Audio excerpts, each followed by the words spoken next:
Hey, welcome to Flip My Ride. I'm glad you could join us. Today's episode, we're looking at continuing to fix the steel fuel tank that had some issues. Also, we're going to be finishing off and cleaning up the forks. That was in our previous episode. You can go and check that out. And we'll put some of the new things on the bike. The bike is really starting to come together now with all of the new parts going onto it. It looks a treat. So yeah, sit back, relax, and enjoy. And if you like what you see, please subscribe. Also, a big shout out and thank you to the first 10 ever subscribers to Flip My Ride. You can also catch us over on Instagram.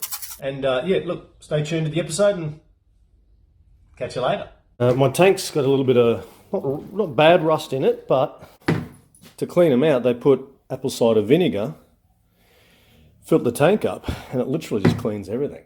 That's $6-7 for that. I'm going to use that as well as just normal vinegar. There'll be nearly 8 litres in that, so it shouldn't be too far off. So we're going to go put this in.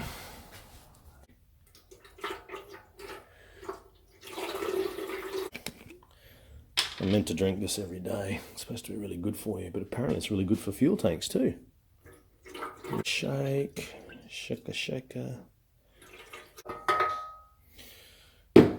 This bike, I just worked out, I paid $500 for it. On top of that, we spent another just over $500, so it owes me over $1,000, and I don't think I'm going to get that back.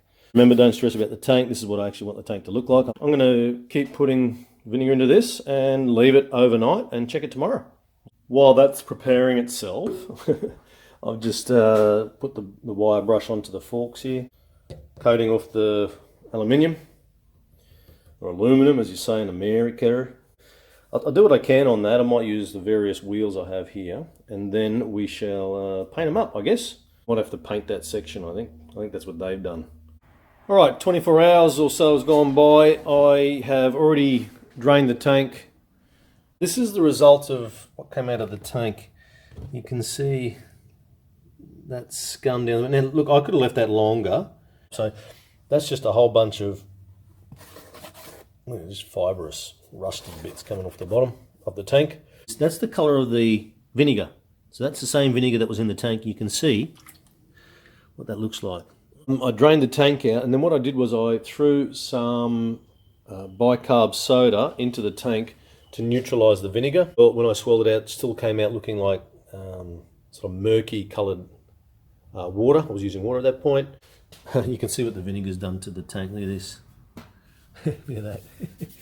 That sat in there too, so that's better than it was. Doesn't look it, does it? Alright, so here we are again. I set everything up yesterday and I put the fuel in. Anyway, it was leaching fuel. Found 2 spots. Let's have a look. Noticed this last night. Fixed that. And there's the tiniest of little holes just here. I bought some Sally's Need It. I've had it sitting up like this all night. There's no other leaks. We'll put some goo on it and see what it does. So you pull off about as much as you think you need, and then you need it. No more real green sitting in there. See, it's been done before.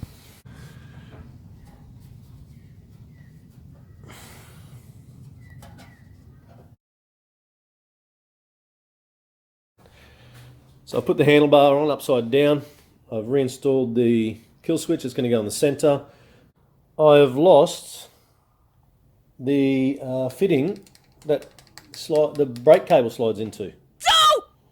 No! I cannot find it whatsoever. It's gone. Well, we just got a shipment of parts in. Some little bits and pieces here. Exhaust, manifold, I guess, gasket, head gasket. Brake cable. Here we've got the old brake. This is just completely shit. Look at that. Bit of a clean up. We've got the pads over here. There's still plenty of meat on those. They'll do. Just some other bits and pieces. Let's have a look. That's another tank cushion. Brake cable is on.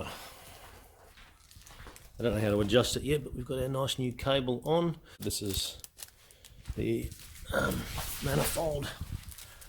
You can see a whole bunch of carbon buildup in here. It just pops into place. Oh, there we go. To there, not sitting the greatest, that's all it does, it just pops in. And then over the top with the exhaust. Fit the tyre up onto the recently fixed shocks, front forks. Just moved it off the stand, get a bit of better light out here. Attached the new brake cable. I've reattached the clutch cable. It's as tight as it can go here and it feels pretty good. Front tyre is on, looks fantastic. Those struts look great, I love them. The two gas tank cushions. That one there, I'm going to tuck all the wiring up underneath the tank. Side guard is on, the screws were silver, can't really do much about that. Chain is good, look at that, excellent. Right, I've just pulled off the old gasket. So the new one is here. I'll clamp it down, it's going to push down better. Yeah, that's what I've got to do.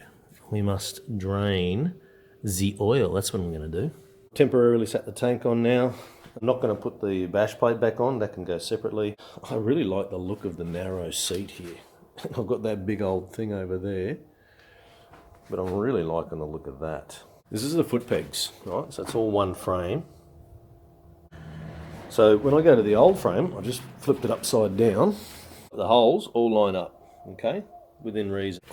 On the new frame, that does not fit one bit. So instead of sitting here belting it out all day, I'm just going to lop it off here, and I can bolt it on each peg, foot peg on separately, and that should get me over the problem. I've cleaned the exhaust pipe up somewhat. I don't want to make it look brand new. I'm going to leave it looking a bit rough. It just fits the new frame. Exhaust doesn't quite line up in a few spots. Because that old frame was all beat up, everything's been modified to suit the old frame. The on and off for the fuel leaks as well, so the carby was just dripping in the overflow all over the floor. Maybe just buy another fitting for the fuel tank. You can hear something, hey? What can you hear? I just fired it up and it runs, so everything works. That's a good plus. But it was idling so high, it was ridiculous. Only short burst there because I don't have any oil with the fuel there at the moment. I had to pull the lead because the kill switch wouldn't work and it electrocuted me. Anyway, day's work done. We've made some progress. That's a good thing. That's it for today. That's all we've got time for, folks. Hope you enjoyed that. I'm going to try and pull together pretty quickly in the next couple of episodes, and next episode we'll have the bike pretty much put together. We may even get it started, so stay tuned for that. I'm also asking people, if you have your own project that you're working on, whether you're going to flip it or not, feel free to drop us a line or a comment, and I'd love to interview you and talk to you about the project, because I think we all need to share the love of vehicles and the love of anything we do when it comes to fixing and selling. Send in any queries, questions, any comments, much appreciated, and we'll catch you next episode. Thank you.